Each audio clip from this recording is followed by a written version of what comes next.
Welcome in to Rock Hard Ball, part of the Dogs Media Network at College Football Dogs. Let's get rock hard. All right, ladies and gentlemen, welcome in to another edition of Rock Hard Ball. Thank you all for joining us. As you can see, we're still in the studio, didn't get locked out again. So 2 for 2 in the last two times. So that's good. As you can see here, we got a good show on deck tonight. We got our SEC predictions. Going to be going over all that stuff. NFC predictions after that. And then we're going to get into some quarterback news from both the college side and the NFL side. There's been a couple announcements made between starters on both those levels of play. So get into some of those decisions and maybe some of the ones that still are yet to come.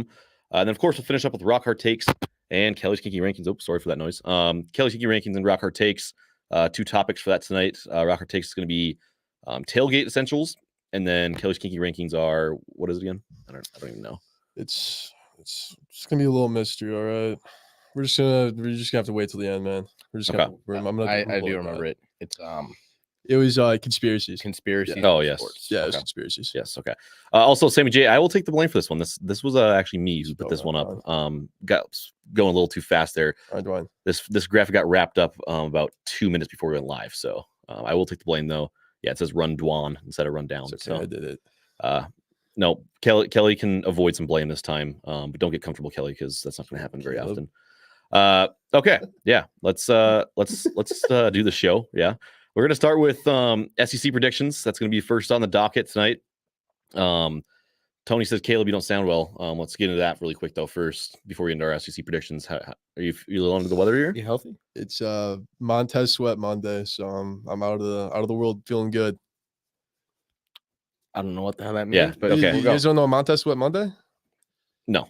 Okay. I don't. Do you want to explain it? Yeah, you can go deeper into this. So there's this page that's strictly Montez Sweat related, and every Monday they say Montez Monday, and then Montez Sweat comments, and he's like Montez Monday.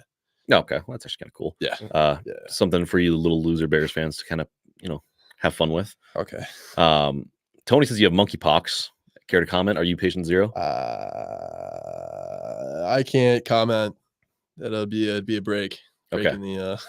I really hope you're not patient zero because I do not want to be patient one. So, all right, let's get to the SEC predictions here. As you can see, we got our categories there on the left. We got champion, our title game, coach of the year, disappointing team, surprising team, and the worst team we think coming up for this season in the SEC. We'll break it down a little bit, let us know why we went where with each pick. Let's start at the top with champion. Weezy and I both going with Georgia. I think most people in the nation agree that Georgia is going to be the best team in the SEC, if not the country. So I don't know. There's not a whole lot to. Yeah, roster's still there. Kirby Smart's. Would you say he's like well and above the best coach in college football? Yeah, no, I think after Saban left, I think it's Kirby is by himself. So I think Harbaugh was getting into that mix, but okay, yeah, you can maybe. But yeah, both of them leaving, it's 100%. Yeah, Kirby. He didn't have the sustained greatness, but yeah, Kirby, has been on a different level here the past few years with Georgia. So yes, Georgia clear cut one there. They got the quarterback, they got the roster. Yeah, let's just move on. Title game. I've got Texas versus Georgia. Weezy's got Ole Miss versus Georgia. Weezy, let you go first. What's the play? I guess more behind having Ole Miss in there. I'm drinking the Kool-Aid. I just think that offense is going to be like, I don't know how to tamely put it. Like, I think it could be the best offense in the country, and I think Lane Kiffin's finally going to get over the hump. So, and I don't know why, but I trust Jackson Dart. Jackson Dart, baby. Sammy J is riding with you. He says Ole Miss wins the SEC, so he's going to even a step further there. Thinks he's going to knock off Georgia. I don't know if they can go quite that far. I don't know about that, but I went Texas. It's pretty chalk pick, I guess. Everybody kind of sees them as a top 4 or 5 team in the country, and I think most people see them as the second best team in the SEC. I don't know. I got a lot of faith in them. I think Sarkisian's a good coach. Quinn Ewers, I think, is going to be maybe the Heisman frontrunner this year, which is always a huge plus when you're trying to win games in football, and just good roster in general. So again, obviously it's nothing too off the wall here picking Texas to go to the championship game, but I don't know. That's who I got. So what are you just high? Are you more higher on Ole Miss, or are you also a little lower on Texas maybe than most people? I just think I'm not gonna I don't want to go chalk. I feel like I've gone chalk way too much in all these predictions. It's I think Texas has a better chance to get there. They have the better team. But I think it's one of those years where, Texas has been so much better than they have in the past. Maybe they're in for a little letdown spot just because how much the nation thinks highly of them right now. Yeah. Sammy J says Ole Miss, the number one transfer class in the nation. It wins games. I don't know if we've really seen that. I mean, obviously, transfer portal is pretty young in terms of the new rules. But this might be the first time that we get a chance to see a team like really go out and, like you said, get a really good transfer class and also be competitive nationally. So it'll be kind of a good test run, really, too, to see how much that really plays a factor, I think, going forward. Like, can teams really build to the transfer portal? Yeah, and they're like the prime example of, a team in the NFL who's just on the outside, they think. So they say, you know what, fuck it. We're just going to put all our chips in and buy in. I think that's what Ole Miss did, and we'll see if it works out for them. Yeah, and I think Lane Kiffin's a really good coach, too. So I think that helps Ole Miss as well. Kobe says, bone up, folks. That's right. Good to see everybody in here tonight. Let's get boned up. Again, good show in front of us here. So let's keep going. Coach of the year. Weeze looks like you went pretty chalk here. You got Kirby. I went Steve Sarkisian.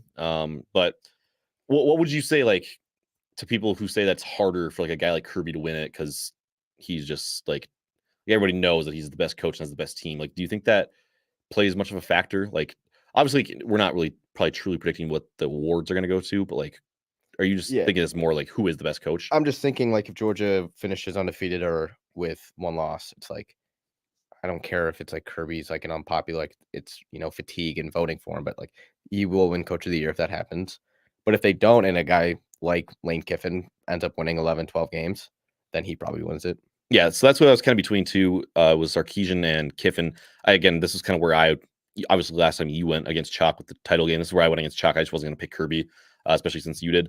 But yeah, I think kind of explained it there with the title game. Texas is going to be good. I think Sarkisian is a good coach. So assuming that they win enough games to get into the title game and be in a prime spot for like a really good playoff seed, I think there's a pretty good chance that he could be in the conversation for the Coach of the Year award as well.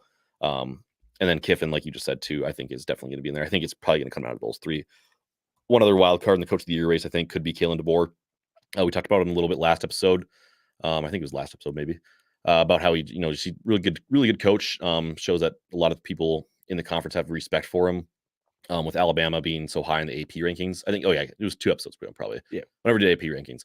But yeah, people have a lot of confidence in him, and I think he is a good coach. Obviously, he was really impressive for years. So, like if you can go to the national championship with Washington, it's like the amount of more assets you're going to have at Alabama. Like, yeah, he could be a huge factor. I just don't know if it's going to be this year. Yeah, I know it's hard because Alabama. It's like I don't know if people just seem to be so like in between on them. It's like, oh, are we overrating them? Are we underrating them? Like, yeah, DeBoer's good, but you lose Saban, blah blah blah. I feel like they're actually just probably perfectly rated right now. I don't know. Like people always want to have the conversation of this team's overvalued, this team's undervalued. I think people just think perfectly of Alabama right now. Like they're still going to be a top probably 3 or 4 team in the SEC. They're probably going to be right in the playoff contention, probably going to make the playoff, but they might not just be a title contender yet this year. Yeah, and I think that's just perfect. That's a fair point. It's what everybody thinks, and I think for once, the public probably just has the right perception on it. Disappointing teams. You got LSU, I got Oklahoma.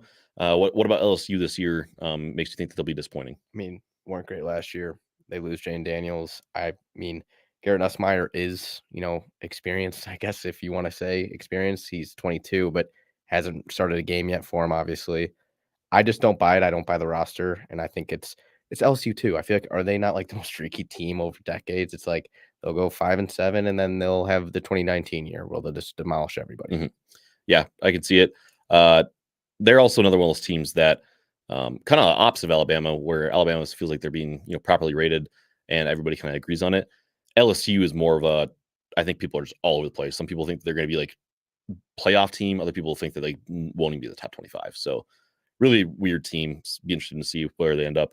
At this point, I went Oklahoma. Obviously, it's Texas and Oklahoma's first year in the SEC. I just don't think they're going to adjust as well immediately like Texas will. Just don't have the roster for it, or the experience, stuff like that. Also, I mean, it's really just I feel like we haven't talked about enough that like Dylan Gabriel's gone. Like he's not on that team anymore. So that's plays a very big factor like on Oklahoma. I think that's really tough when you lose a guy who's a Heisman favorite this year. He's just not on the team anymore. So that just doesn't make things easy. I mean, brutal transfer out too, obviously. You're looking like, okay, well, we have arguably top quarterback and now we don't. So yeah. Because again, it was such a weird transfer because it was kind of like, is he going to just go pro? And then all of a sudden it's like, oh, nope, I'm transferring to Georgia. I mean, Oregon. So yeah. But no one on the team, and I think they're going to be a little worse than people might think. All right, surprising. I went Florida, you went Missouri. Which, by the way, the Missouri pick isn't like surprising. I didn't know what else to put here because, like, I don't know if people are going to be surprised, but like, hey, Mizzou was really good last year. A lot of people are coming back. coach still there. So putting them in surprising is a little bullshit, I will say, but they're gonna be good, and that's all I have to say on it. Yeah, I think surprising is probably like the hardest thing because it's almost like it's pretty subjective to like how you want to take it because obviously you could go like with you to like Missouri. It's people think that they're gonna be good, but it's like you might just think that they're gonna be elite, like just better, just that little tier better than people think, and like people are gonna be like, oh shit, like they actually ended up being like really good, not just like a high level team. But it was like I would like Florida is a team where they play a brutal schedule this year. People think they're going to struggle with it. I think they might just be just good enough to pick up some big wins. Maybe not even be so much better than like people are predicting their records to be. But like they just might knock off some like big teams that people just aren't expecting because they play so many of them, which I think kind of constitutes like a surprising team in that facet. Like they might not be a write-off game in certain scenarios like people think they might be.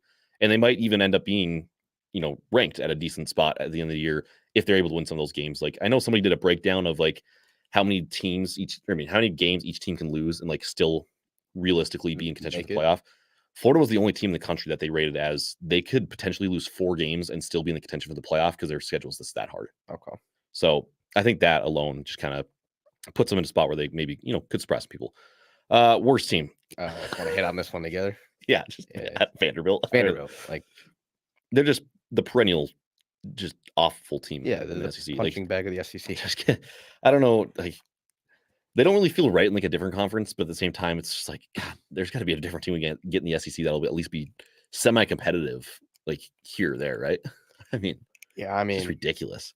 So even like every team, every conference has these like their punching bag, right? That's like usually they're not very good, but it's like most of those teams, like once in a while, it's like, oh shit, the guys that are awful every year won like 7 games this year. That's kind of cool. Yeah, it's like, oh my God, Northwestern has a frisky team. Exactly. Yeah. You don't see it from Vanderbilt. No, Vanderbilt every single year they win like maybe 3 or 4 games, and it's just like, all right, guys, we came out again. We played some football. Let's look forward to next season. I mean, I guess baseball season. They could go like, I mean, with the 2 weaker conferences now, like you could make a point for that. Where I was like, if we're gonna keep beefing up the SEC, can we please get Vanderbilt out of it? Yeah. Well, at the same time, though, if we're just heading towards 2 super conferences, then they're probably gonna end up being in there anyways. Like if we eventually do get to a point where it's basically just like the Big Ten and the SEC are basically just like the AFC and the NFC and the NFL, it's like then Vanderbilt will just be in there anyways. So I guess you could make that point for keeping them in there. Poor guys. But yeah, every time I see Vanderbilt, I just think of the clip from back in the day. It's like, this is SEC football. They got to come to us, whatever. And then Alabama comes and pipes by 60. Well, theoretically, we are next on the schedule. Yeah, theoretically, we are next on the schedule. Yes, all timer. So, all right, that's the SEC predictions. Shout out to a couple of you guys dropping some of your thoughts in the comments. Next one we're going to do is our NFC predictions. So let's get into that. Switching gears here to the NFL. We already did like our full kind of team by team previews for the NFL. I mean, we did it for college too, but obviously it's a little bit of a different way of doing it and just looking at more big picture stuff. And so maybe just kind of get into some more open-ended discussion here. But anyways, here's our full picks. As you can see right off the bat here, we both went a little homerish at the top there. But I don't think that they're the worst takes. And obviously we'll explain our reasoning. So champions, Weezy's got Lions. I got Packers. Weez, why do you think the Lions are going to take the conference and get to the Super Bowl? I mean, they were halfway last year. Then heartbreak happened. Painful, but they reloaded, got better defensively, brought in guys like DJ Reader, drafted obviously corners, which is a little scary having 2 of your 3 starting corners be, rookies. But, and then I guess I'm going to hit on it now because like it's the biggest reason. They brought Ben Johnson back, who for 2 years should have been an NFL head coach, but he wants to see it through with Detroit, possibly win a Super Bowl. I think this is going to be the Lions' best shot ever. Yeah. Okay. I went Packers. And then I guess we can kind of go title games too. They kind of go hand in hand. Obviously, you have Green Bay and Detroit. I have Green Bay and San Fran. This is no like slight to Detroit. This is almost more of just like a wishful thing for me because I just kind of need it for like a full circle type moment for the Packers to like beat the Niners in an NFC Championship game and go to the Super Bowl. What are you guys like 0-4? Something like that. I mean, if you count all playoff games in the last like 10 years that they played against them, yeah, it's bad. Haven't beaten them in forever. Can't remember the last time we beat them in the playoffs. So they have our number. And obviously they're still going to be very good this year too. I think everybody kind of universally thinks that the Packers, Lions, and Niners will probably be the 3 best teams in the conference. Some people like to throw the Eagles in there a little bit too, I think. But I think most people can agree those are probably 3 of the best teams in the conference and should all be in contention. I know we talked a little bit about this before the show. You've got a couple concerns with the Niners, but Yeah, I think age is definitely a factor with that team, and like they have guys who have been injury prone. But I want to dial back to last thing you said. Like I would agree with you that like I would say those are probably the three biggest threats to like maybe win a Super Bowl.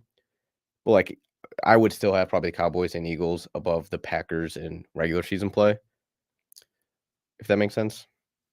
I mean, I don't know. I feel like the Packers always overperform in the playoffs compared to the Cowboys, who could. I mean, it's actually been almost the exact opposite in the Rodgers era.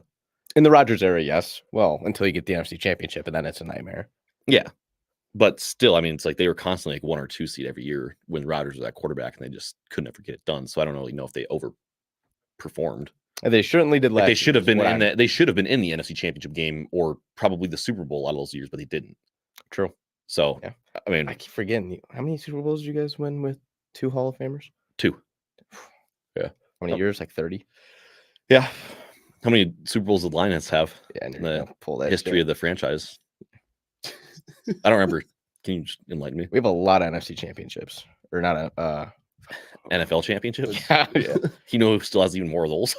Well, you're the one who brought it up, so now you can't get mad when you're like, "Well, those don't count." Yeah, I was at Ford Field like 2 weekends ago, and it is depressing looking up.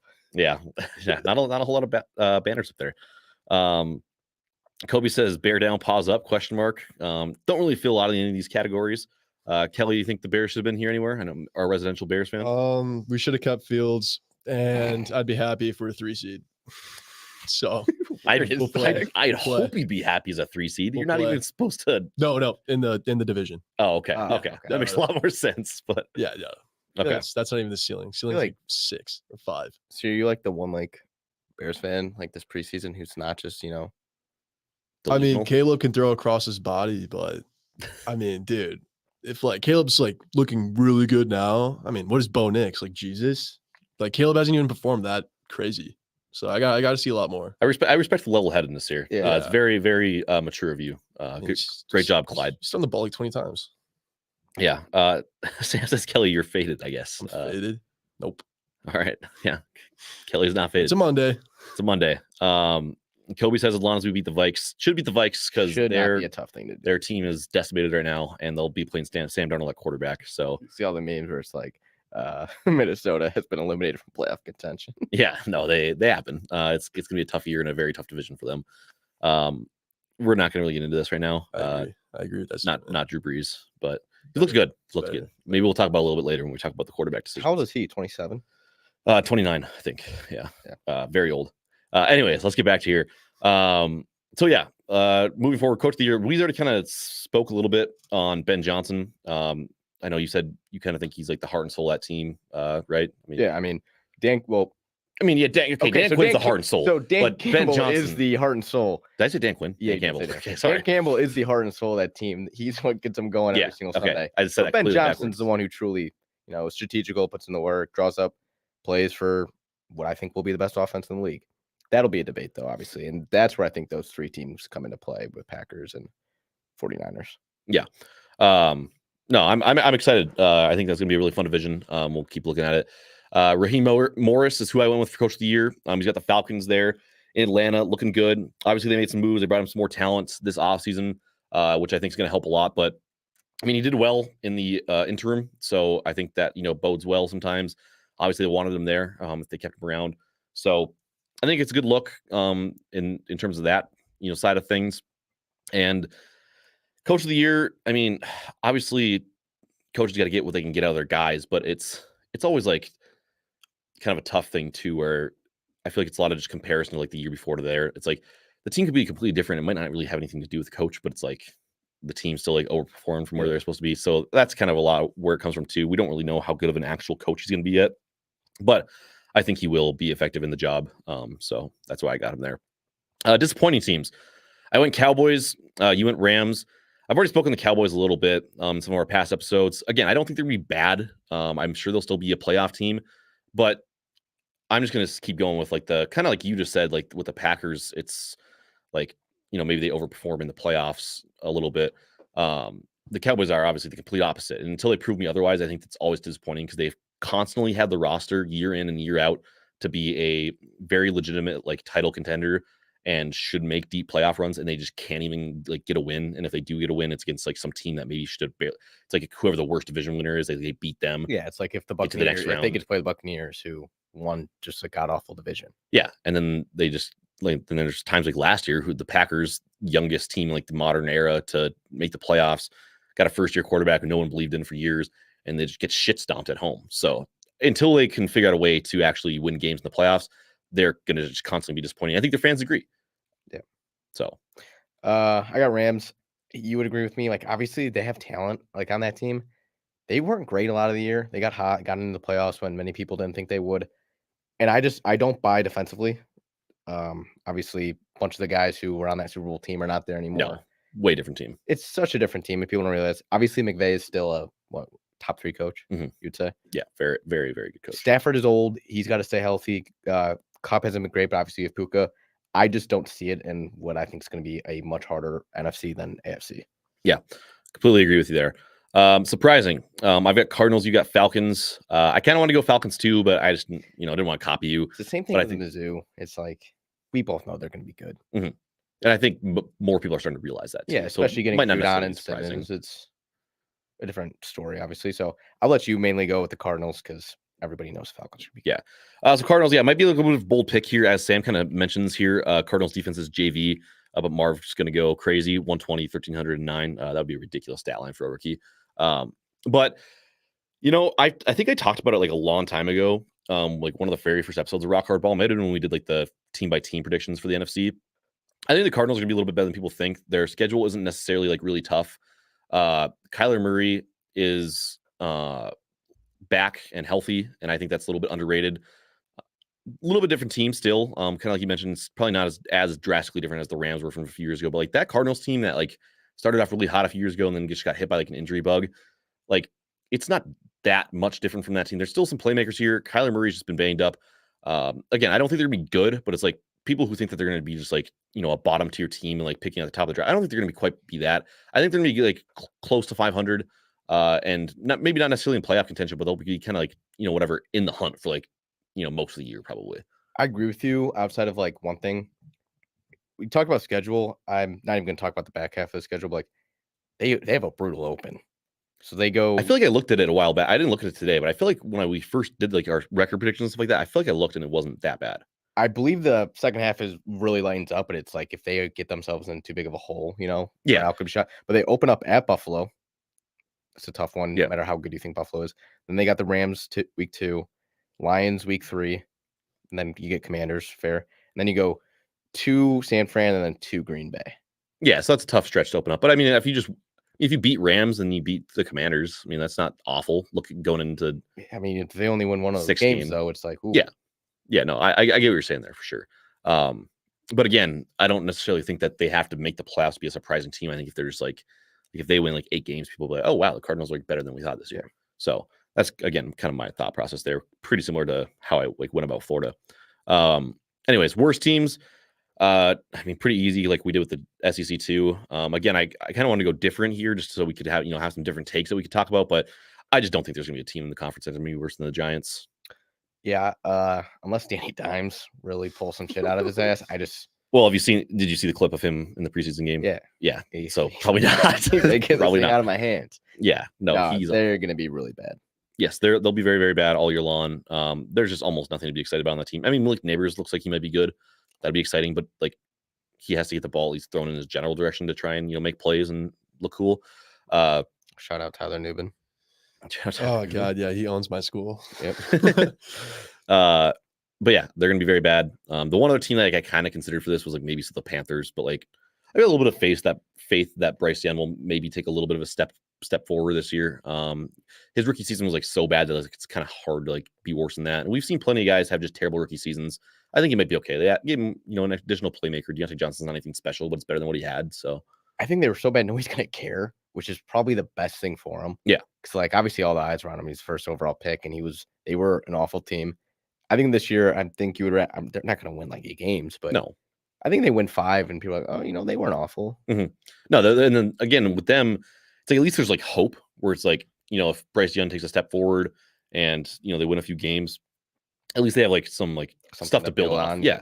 The Giants though, it's just like, I mean, Daniel Jones has already been just so bad. He won a playoff game and they gave him a and now they're just contract. locked in, and it's like you could see it in Hard Knocks when they talked about it. They're like, yeah, we're kind of stuck with them. So Well, yeah, they're like, oh, we're gonna have to let Saquon go because we let this guy. We paid this guy a lot of money. Yeah, it's like we have to kind of be a pass first offense, and whatever, show that we're confident in this guy. Yeah, just not a great look over there in New York. For the sake of their fans, I hope they can kind of get something figured out here down the road. But I mean, who knows if they will, because things are looking like scary hours there. Not good. All right, that'll probably do it for the NFC predictions. That being said, I think we'll go to a quick commercial. And when we come back from that, we'll talk about some of the quarterback news that we've had in college football in the NFL. And then we'll wrap things up, of course, with Rock Hard Takes. Again, today's Rock Hard Takes, what's the word I'm looking for here? Topic. Yeah. Today's Rock Hard Takes topic will be tailgate essentials. And then we got Kelly's Kinky Rankings coming up as well.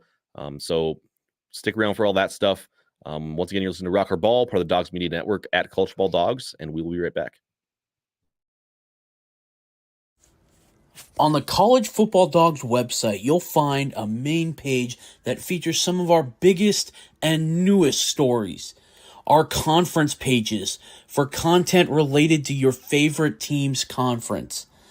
Our team store, where we have products that are available all year long, as well as gear available for a limited time only. Our podcast page, where you can see when one of the 12 plus College Football Dogs podcasts is streaming live on social media. Our subscription page, where you can join our Discord. If you're interested in becoming a contributor at College Football Dogs, email us at info@collegefootballdogs.com.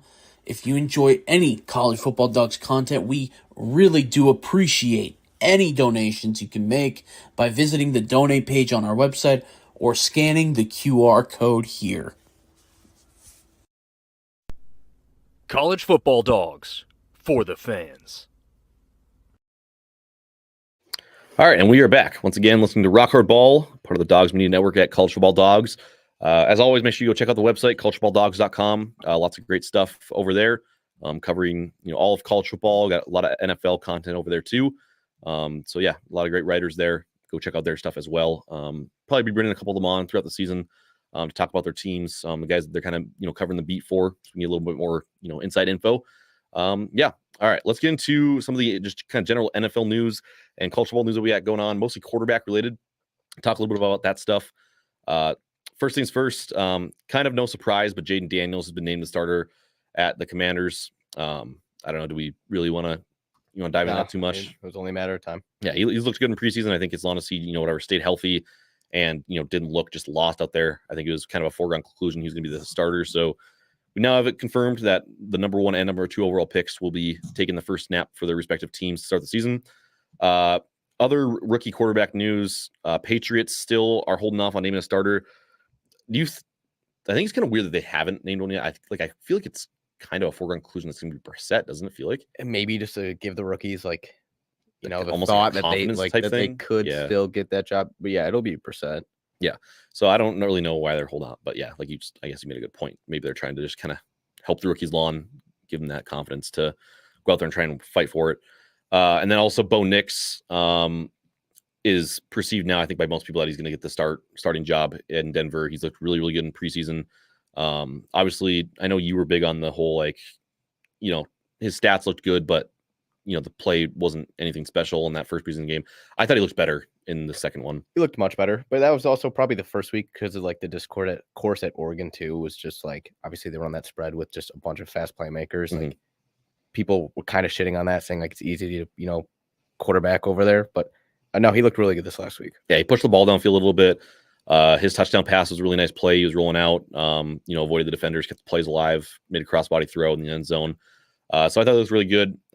Zach Wilson and who the hell is the other? Stidham. Yeah. They haven't really looked anything special either out there for the Broncos.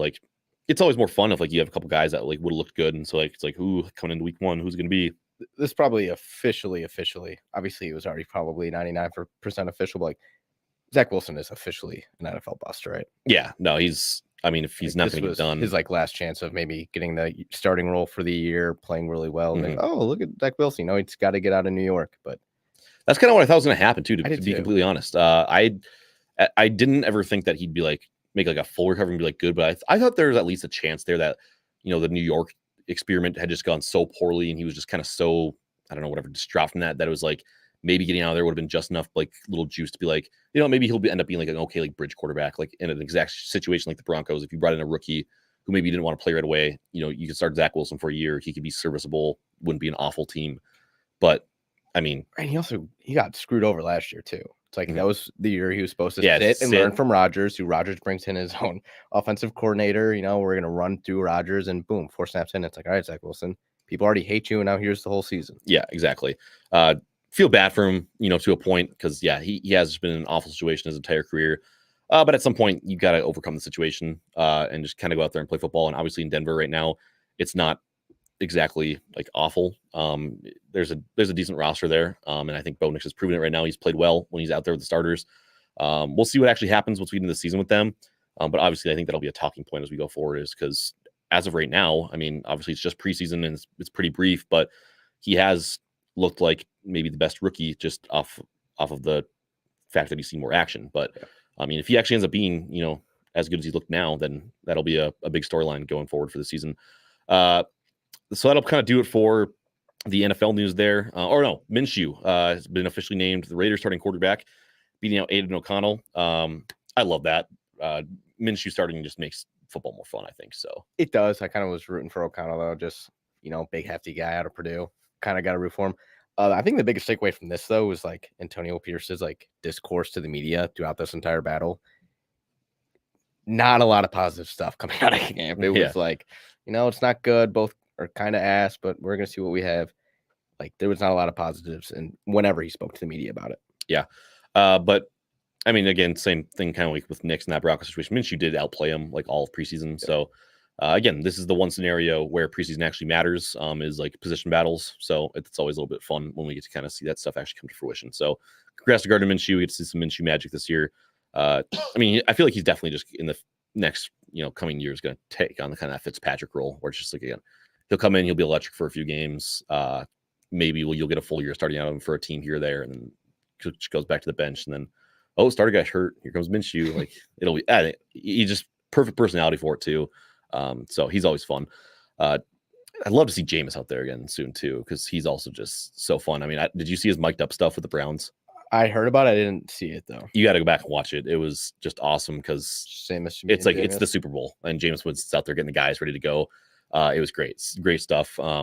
If not wishing injury on anybody, but if Deshaun Watson were to go down, I wouldn't be necessarily disappointed. Plus, one guy, it's like you're allowed to, right? Yeah, you're probably allowed to wish injury on him.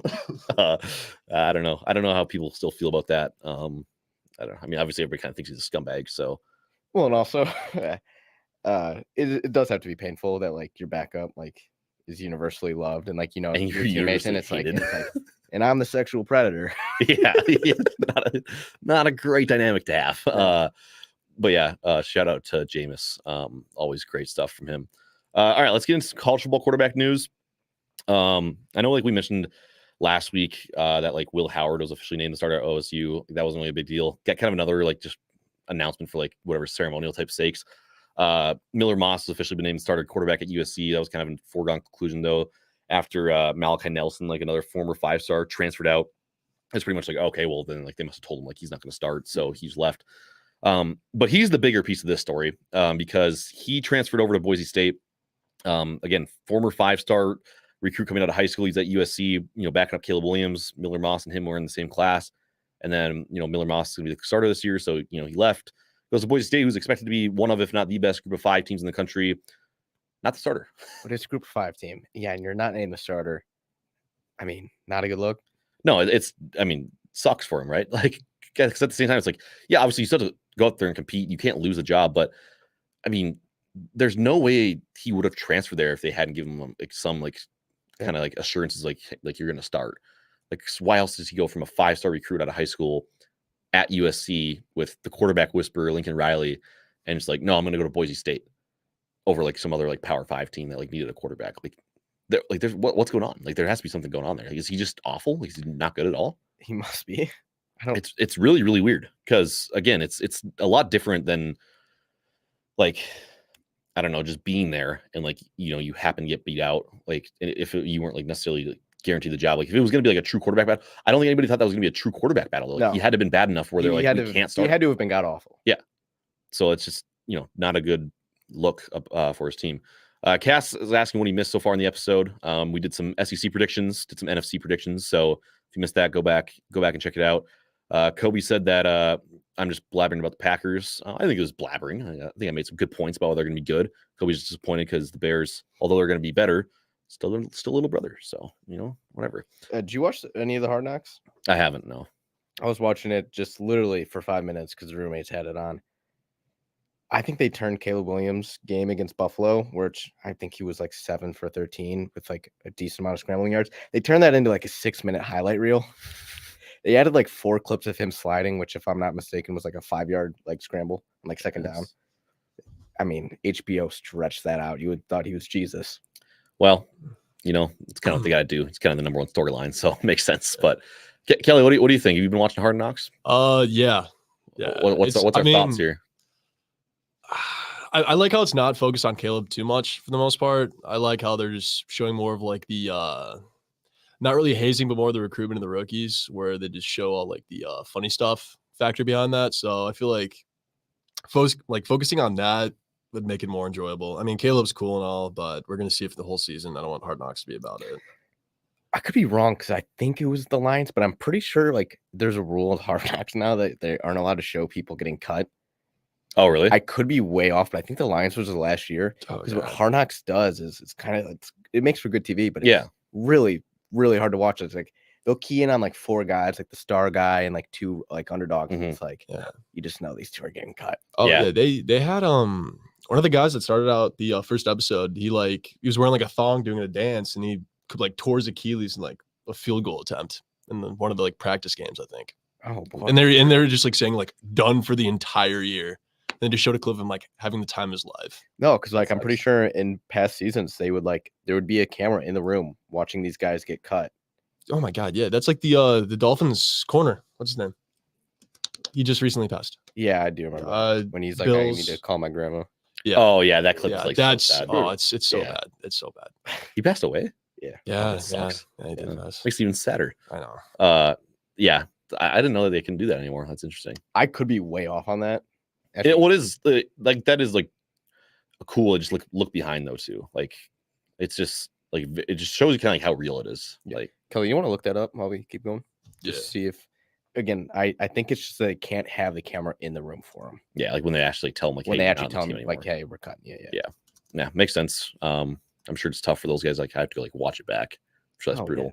I mean, I personally just wouldn't even go watch it, but no, that would be so hard. Well, and then they make it seem like these guys are unbelievable, and then they like go so deep into their lives, you're rooting for them, and it's like week 1 into training camp, they're already gone. It's like, well, that's bullshit. Yeah, and again, it's all just television because it makes good for makes for good TV. Exactly, because people get invested and then they're just gone. So it sucks.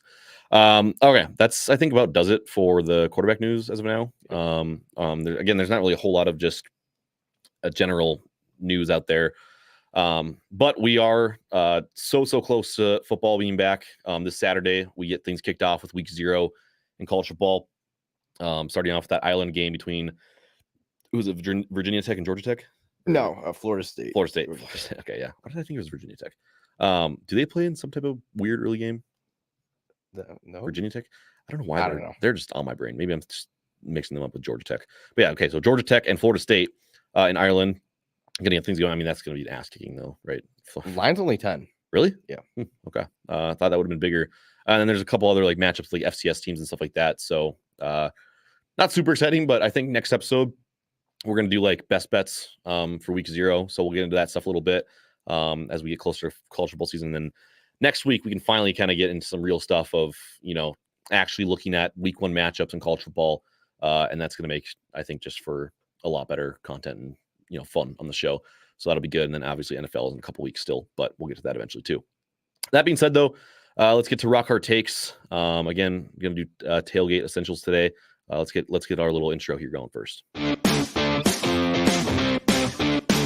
Bone up, folks. It's time for Rock Hard Takes. All right. So rock hard takes today. Again, tailgate essentials. So basically what we mean by this is just like, things that you basically just had to bring to the tailgate. Got to be there to make for a good tailgate. Who is number one? I think I have this round. Okay. I don't even, what was even, everyone was our last one. I mean, no. Oh, college football. College football. Okay. Yeah. And you took Lamar. First. Yes. Okay. Yeah. So So you got it's number me. one. Go ahead. I'm going to go buffalo chicken dip. Buffalo chicken dip. Okay. Wow. Good start. Good. Kelly, what do we think? Let's get some pick analysis from you.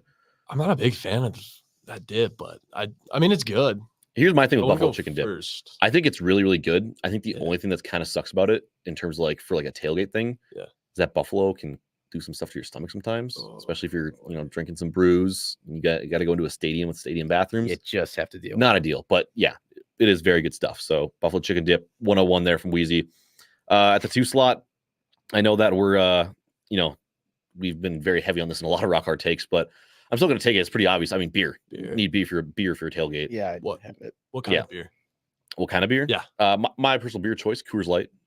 Preferably like a Mountain Blue. lukewarm Keystone. Keystone. It's like, why am I doing this? I like that. No thanks. That might be just no beer then. So yeah, I'll go just beer for my first pick.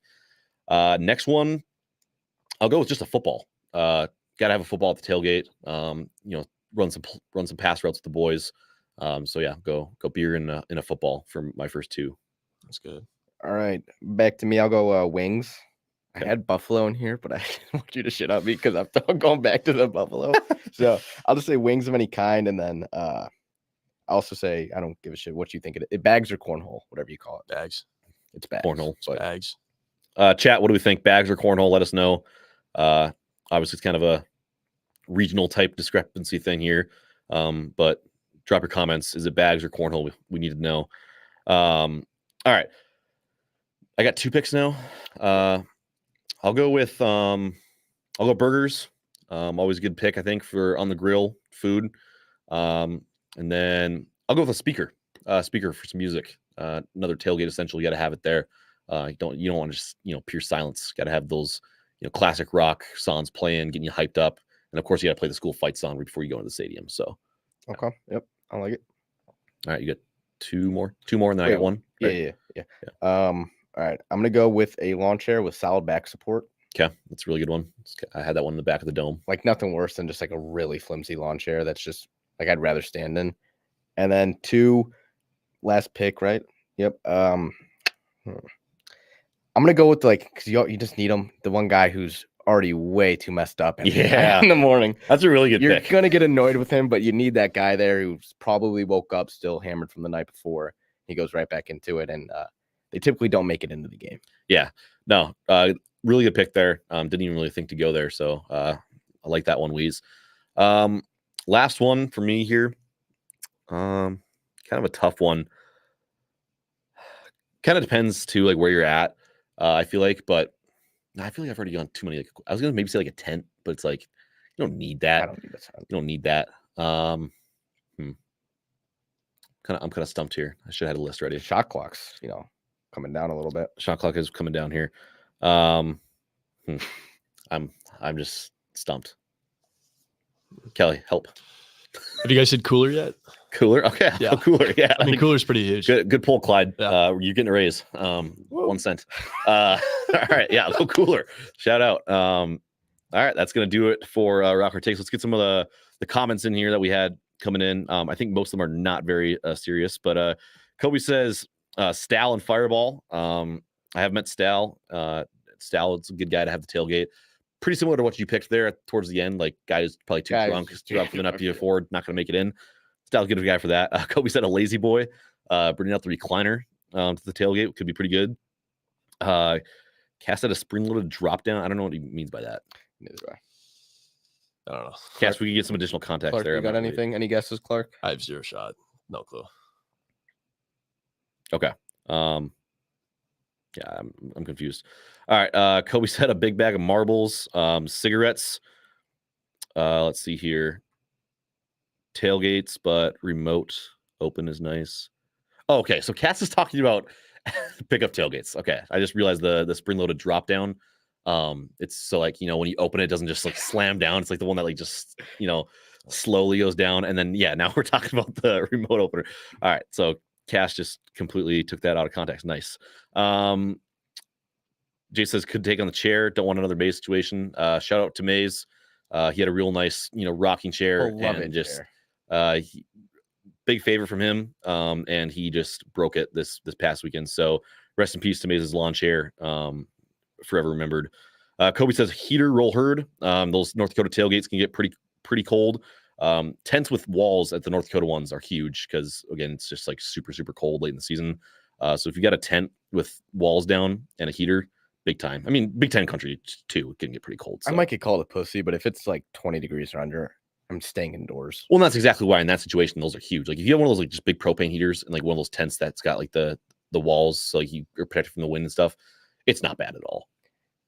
I know, but then everybody's like huddled around. I'd rather be there, like it has to be a big game for me to be like, you know what, I'm gonna go out there and freeze my dick off. Fair enough. The entire episode. It was pretty cold for Nebraska, Michigan when we went a couple years ago. Yeah, it was freezing. I did not enjoy 30, it. 30 degrees. We went there unprepared. We had nothing but a car and beer. Yeah. Did all right though. Liquor blanket, I think, probably saved a lot of us. I think we all did all right. All right. Kobe said Styles a weapon at the tailgate. Very true. Very true. And Jason says he sees a lot of TVs at the Nebraska tailgates would be nice. I think that's nice if like you had like the operation for it. Like the people who put on like really big tailgates, yeah, but it's like if you're just doing a smaller one with like just you and whatever 5-10 buddies, it's like probably don't need to go quite that far. Also, I really like obviously but yes, nice luxury. I get like because obviously college game day and stuff, but like if you're tailgating for like an 11 o'clock kick, we don't need a TV. Yeah. When you're tailgating at 2:30, yeah, 2:30, have a TV game, on so you can watch all the other games. Mhm. Like we don't need to like set up a huge like TV operation to watch game day. That's a good point. Yeah. Game day is fun, like to watch here and there, but it's like it's not a need for me. Like when I was a kid, I watched game day like every single Saturday. Now it's kind of like, we are game day now. All right. I think that's gonna do it for Rock Our Takes. Let's get into Kelly's Kinky Rankings. Should get another good one of those today. Hopefully it's not just pure ass. In a world of politics, war, bad beats, and watching your favorite sports teams come up short, sometimes you just need to hear a guy rank random shit.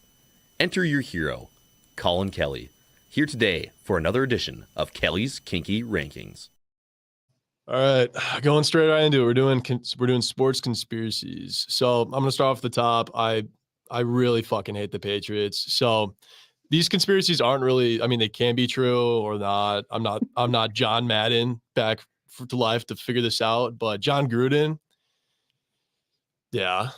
Oh no, Roger Goodell. What? I don't know why I was saying John Gruden. Yeah, my bad. I got football in my head right now. But yeah, Roger Goodell, he's a fucking cheater. That guy sucks.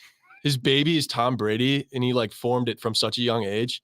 He let everything slide from like the get-go. Like the whole Spygate thing was like what 2007? Yeah, something like that. 7.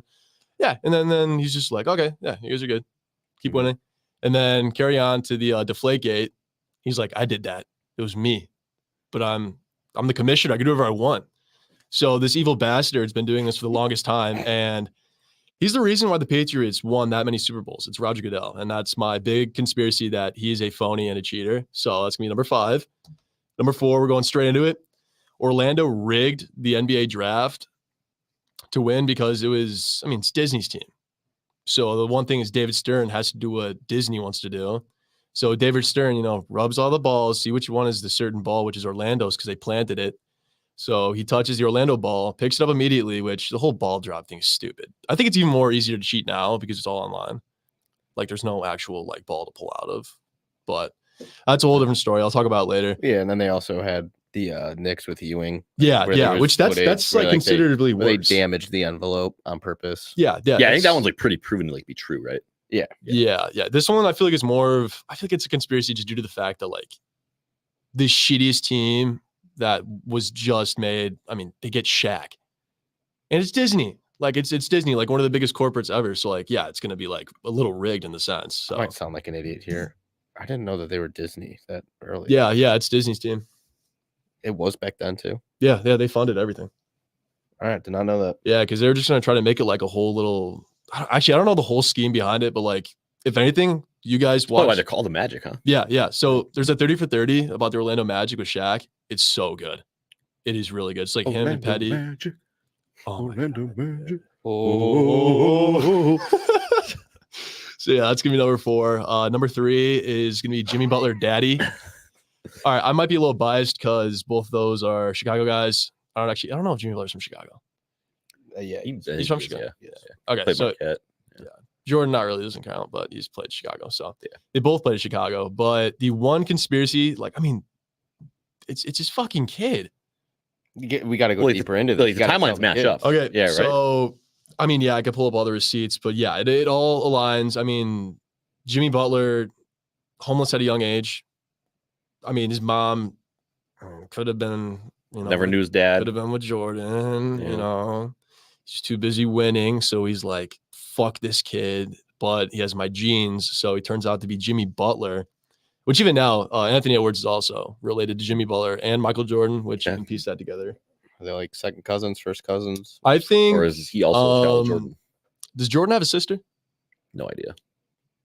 Okay, well, Ant is Jordan's sister's son. Yeah, so we're just gonna do that as a family tree. Okay. So Jim Butler is cousins with Ant. He does have and- 2 sisters. Perfect. All right, that's his nephew. So nephew, Ant, and then his son is Jimmy Butler. I don't know if there's ever been like any proof that's ever came forward about this or anything besides Jordan being like, nah, and then Jimmy Butler be like, I don't know who my dad is. No, I So think it's just guys' names, Clark on podcast who go down this rabbit hole. So I'm just gonna leave it at that. I don't really know. I mean, to me, yeah, I could see it. I mean, everything makes sense. They're both really good. I mean, Jordan's better, but yeah, I'm gonna leave it at that. Number 2, Wemby is a Charlotte Hornet. This is also another rigged NBA thing. So that bald-headed creep, he definitely rigged this one because I'm sorry, but no one likes Charlotte. Charlotte is such a weird city where it's like, it's not Asheville, it's not any of those cooler places in like the Carolinas. It's like it's like average. Like Charlotte has nothing special to it. So the NBA's whole scheme is going to bring San Antonio back to life by giving them this one-of-one talent instead of Charlotte, because Charlotte's just like not deserving of an actual basketball team. Also, I think this is hate towards Michael Jordan also because he's such a shitty GM or owner, shitty GM, like shitty owner and I guess GM kind of. But Wait, does he still own the team? That he sold it. he might I have. think he sold it this year. Okay, shit. Well, this year. But yeah, Wemby should have been a Charlotte Hornet. I think we all thought that, right? Right. I don't. Is that remember, just honestly. me? Were they the favorites to win the lottery? I think- I don't know. I think it was a. They might have been one of the teams that tanked. I think it but was a 3-team race with Charlotte, San Antonio, and Detroit. Yeah. I mean, shit. I would have rather had Detroit win it too. No, I think he actually. I think San Antonio might have been outside looking in a little bit. yeah. They might have been like They fifth, were something like that. I Which- don't know. I don't know about fifth. I mean, it's They definitely weren't top 3 because the top 3 had the same like percentage. Yeah. They're all like 14 point Yeah. something. I don't think they were in the top 3. I think you're right there. it's fucking rigged. don't know if it was Charlotte, though. It's fucking rigged. Is this like because a known like? 'Cause I don't think I've ever really heard of this one. It's like a known I've heard thing that this. I people- mean, I've heard it a good amount. I mean, no one cared about this draft because the Hawks are just. I mean, who the hell did they draft? Yeah. Like fucking Sure, nobody. whatever. for sure. Yeah. Yeah, I mean that guy could have been an easy late second rounder, not drafted at all, and people not batting an eye. But Wemby being how large of a name he is, it was definitely fixed in a way. I mean, it's like Bedard. Yeah, the Maybe. Blackhawks fixed it. Yeah, clearly got Bedard. So I feel like Wemby should have been a Charlotte Hornet, but they fucked up the whole thing. He's in San Antonio, which is I think a worse city than Charlotte. Charlotte is booming. I think. You just shit. You on just shit on Charlotte. it, Charlotte. Well, no, I mean, in comparison to San Antonio, I mean, I'm like Charles Barkley. No, like, San Antonio's kind of cool. You ever been to the Riverwalk? I've never Well, I been. feel I've never like- been to Texas. Do you even remember the Alamo? Dude, Texas isn't even real. That was back when they were a country, man. I don't like. This guy doesn't remember the Alamo. I feel like you missed like the key point in the like you're talking about Charlotte as a city as its whole. yeah, I mean, When in Charlotte- reality, what you should have been doing was just attacking the fan base because like there is no fan base. And the team that's just I- never always been good. always been bad. I mean, the fan base is. I think it's growing now just due to LaMelo, but I mean, there really isn't one. I don't think they really like team at all. That could be due to the Bridges thing, which I still think that's a little insane that he's still playing basketball, but that's Charlotte's organization to deal with that. But I mean, yeah, I feel like Wemby should have been a Hornet. Shout out Kobe. He remembers the Alamo. So All right, there you go. let's get to But, that. that's Yeah, number yeah. We one. can go back to number one. So LeBron is on PEDs. This is actually one I read about, which is really sick because I totally agree with it. So the whole thing is that he was not knowingly getting fed PEDs during the Miami Heat era. So the trainers for the Miami Heat would slip in stuff during his meals, workouts, anything to get him like to take it unwillingly or unknowingly. So he's been taking them probably for his whole stint at Miami, leaves to go to the Cavs. He's still in his prime because, you know, they're still doing some stuff there, which I feel like it's also Miami was in on it and the Cavaliers were both in on it. Then he goes to the Lakers, gets a little sluggish, and then he comes back to having a great season because he started relying on it and he figured out that he was being fed PEDs. I think his trainers were doing it for the best because I heard like throughout different things that it was from like 2007 to a certain period where like, you know, there's maybe like a little bit of a come down. Then you could see progression where like, you know, he's also 40 playing basketball and averaging 27 a game. He's on something. I mean, I don't like you talking about our great and glorious king like that. I mean, but, everyone loves he him. I'm made really some good biased. points. I mean, I need LeBron to come to Chicago and win a championship. Then I could say he's my GOAT, but I'm never gonna do that unless he comes to Chicago. So I'm gonna say LeBron is on PEDs and still is. He's probably doped up on more now, just due to the fact he's getting older.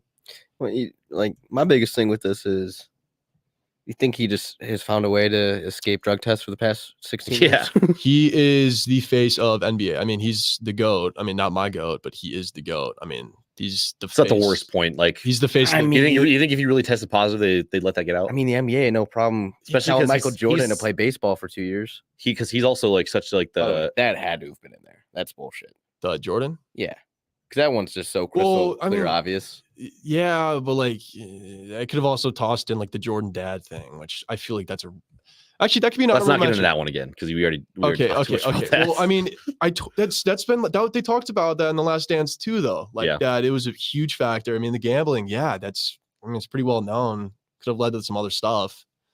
Yeah, I mean, LeBron's definitely on PEDs or some type of enhancement drug for being that old and being that good. It's like Barry Bonds. I mean, he does. It's the same shit. It's it- like Barry Bonds. it Barry is- Bonds is the GOAT, but he's on It drugs. just come out that he like spends an annual like $2 million. Yeah, you know, he's a on his psychopath. body. Taking care of his body. It's like him and Brady both just Yeah, but He also says he crazy. sleeps like 12 hours a night. yeah, and probably a water tank full of PEDs. But again, he doesn't make the worst point that like they probably would cover up because he's also kind of painted as like the golden boy, like really like good guy off the court too. Like married his Yeah. high school sweetheart, never been in he had trouble. a high school. He made a high school. Yeah, he made a high school. Yeah. Pretty sure that's actually been like a disaster. Yeah, no, it's actually I don't think it was money was scam. it a high school? Yeah, I don't know if Or it was in maybe not Akron, much but it was in school. It might have Ohio. been like a full. It was a I think it total might have been money like a K scam. through 12 or something. I don't know. It was weird, Okay. but yeah. Yeah, Wait, what the hell happened with that? total money. I think scam. they're It like plummeted. most kids like just aren't like their test scores are awful. Oh, and they just stuff, like I mean, washing money dude, through like, there? I think You go home from school. How was LeBron's school today? Oh, the red books. Oh, that's awesome. Jump, man. okay, that is not historically accurate.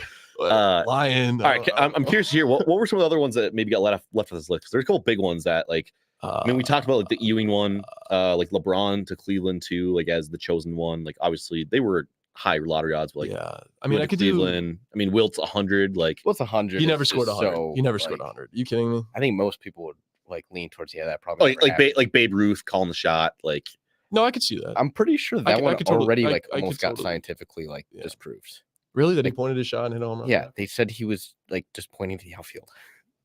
Yeah, but that's also pointing towards. well, and then it's like Stand- I who mean- who is it that has like the 570 foot like home run in, like the Oh, 19 is that Ted? or something? Ted Is Billions. that Ted? Like, Yeah. How do they I measure don't that? know, dude. How do they measure that? Ted. Well, because then it's also like reported that like a bunch of players, because of the Red Sea, would try to hit it in like batting practice. Nobody ever possibly could. It's like I feel like people need to wake up and like everybody just exaggerates the shit out of stuff that happened like back in the like before like 1970s. Yeah. Mhm. Like the NBA was a dying market when Wilt was playing. There was no footage of the games. It's like, yeah, look at this guy. He scored 100. He's had sex with 20,000 women. I think Wilt's a real human. Yeah, might be just a plant. Jason said, Clyde, are the PEDs causing the hair loss for LeBron? Do you think that could be a factor? I He think was losing hair before, like he lost hair right after he left the Heat. Like there was some like times where his like hairline was like fucked up, and then like 2017 or 2018 he magically had hair. Clyde. I got something shocking for you. men can go bald pretty early, and then like if match. you make like a lot of money, Go to you can Turkey. get like a You gotta- transplant. You go to Turkey. You go to Turkey. Joe Buck has done it. You got the hair plugs. He's been pretty open about Pretty it. sure like Oh. everybody does it. Yeah. these days. But I mean, yeah, LeBron definitely. Yeah. Jason got one more conspiracy. Did OJ do it? Did OJ do it? The glove did not fit. Okay. All right. So Yeah, I'm just listening to the law, man. Actually, he's dead. I can't even say anything about him. OJ? Yeah, Did OJ die? yeah. OJ died like last year. Oh, yeah, yeah, you yeah, didn't yeah, know yeah, that? yeah, he OJ did, yeah, he died. did. Oh, He no, died, dude, I forget, OJ yeah. died on my birthday. I forgot about that. I bet. did. No, I totally remember that. Yeah, OJ died on my birthday. It's a good birthday. I woke up. I was like, holy shit, OJ died. That probably does for Kinky Rankings. Yeah. And I guess that being said, let's probably just does it for the whole episode, right? I think probably about all we had today. I think fellas. that's probably it. Alrighty. Well, thank you guys all for tuning in here for another edition of Rock Hard Ball. Just a reminder, we'll be back Thursday night, 9 p.m. Central Standard Time. Reminder, go check out all the socials, Twitch, Twitter, YouTube, Facebook, TikTok, all that good stuff. So you can stay up to date with what's going on with the show. And next episode should be great. Going to get to preview real football games for the first time in a long time. So it's going to be great. First time actually in the history of Rock Hard Ball, we're going to preview games. So that'll be great. We'll see you guys all on Thursday. But for now, that's gonna do it. So we'll see you later.